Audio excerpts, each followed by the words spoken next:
వినాయక చవితి వేడుకలు అనగానే ముందుగా గుర్తొచ్చే వాటిలో ముంబై నగరం ప్రధానమైంది. దేశ ఆర్థిక రాజధాని ముంబైలో నిర్వహించే గణేష్ ఉత్సవాలు కన్నుల పండుగగా జరుగుతుంటాయి. దేశంలోని అన్ని ప్రాంతాలకు చెందిన వారు వేడుకలు వీక్షించేందుకు ముంబై వెళ్తుంటారు. మరీ ముఖ్యంగా ముంబైలో కింగ్ సర్కిల్లో జిఎస్బి సేవా మండల్ ఆధ్వర్యంలో ఏర్పాటు చేసి జిఎస్బి రాజా మండపానికి దేశవ్యాప్తంగా క్రేజ్ ఉంటుంది. దీనికి కారణం ఈ మండపం కోసం నిర్వాహకులు తీసుకునే ఇన్సూరెన్స్. ఈ ఏడాది రికార్డ్ స్థాయిలో నిర్వాహకులు 400 కోట్ల రూపాయలకు ఇన్సూరెన్స్ చేశారు.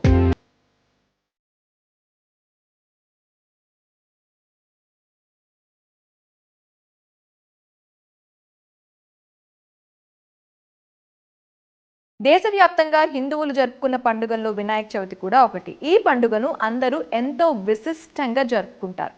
ముఖ్యంగా ఈ వినాయక చవితి వచ్చిందంటే చాలు చిన్న నుంచి పెద్ద వరకు చేసిన హడావిడి మామూలుగా ఉండదు. అంతేకాకుండా గ్రామాల నుంచి పట్టణాలు, నగరాలు వరకు గణపతి నవరాత్రులు అంగరంగ వైభవంగా జరుపుకుంటారు. ఇకపోతే ఈ వినాయక చవితిని ప్రాంతాన్ని బట్టి గణేష్ చతుర్థి, గణేష్ ఉత్సవ్ అని కూడా పిలుస్తారు. ఇక మహారాష్ట్ర గణపతి నవరాత్రులకు పుట్టినిల్లు. అంగరంగ వైభవంగా గణపతి నవరాత్రులు ఆ రాష్ట్రంలో జరుగుతాయి. ముంబైలోని జిఎస్బి సేవా మండలి ప్రతిష్ఠించే గణపతి విగ్రహం ఆ నగరానికి చాలా ప్రత్యేకం.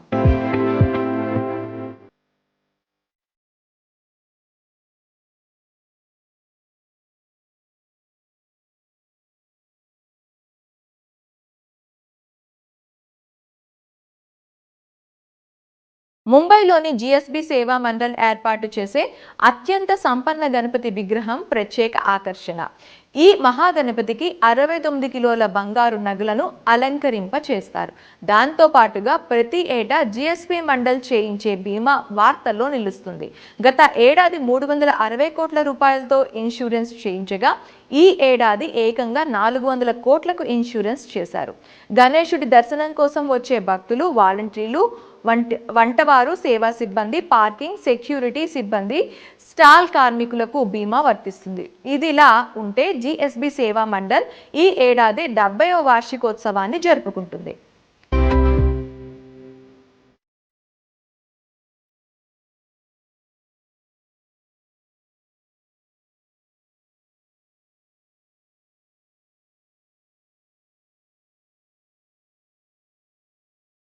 ప్రతి ఏటా గణపతి నవరాత్రులను ముంబైలోని చాలా ఘనంగా నిర్వహిస్తారు.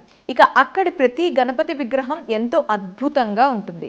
దేశంలోనే అత్యధిక ఇన్సూరెన్స్ తీసుకున్న మండపంగా ఇప్పటికే రికార్డుల్లోకి ఎక్కిన జిఎస్బి మండల్లో మహారాష్ట్ర సాంప్రదాయాలకు అనుగుణంగా ఇక్కడ నిత్యం పూజలు, అర్చనలు నిర్వహిస్తారు. ఇక్కడ వినాయక చవితి ఉత్సవాలు సెప్టెంబర్ 7 నుంచి 5 రోజుల పాటు కన్నుల పండుగగా జరగనున్నాయి. ఇతర విభిన్న పాలసీల ఆధారంగా జిఎస్బి పండల్కు వచ్చే భక్తులతో పాటు బంగారం, వెండి ఆభరణాలు, ప్రకృతి వైపరీత్యాలు సంబంధించిన బీమా పాలసీలను కూడా కొనుగోలు చేస్తుంది. దేశవ్యాప్తంగా ఈ ఏడాది వినాయక చవితి ఉత్సవాలు సెప్టెంబర్ 7 నుంచి సెప్టెంబర్ 17 వరకు నిర్వహిస్తారు.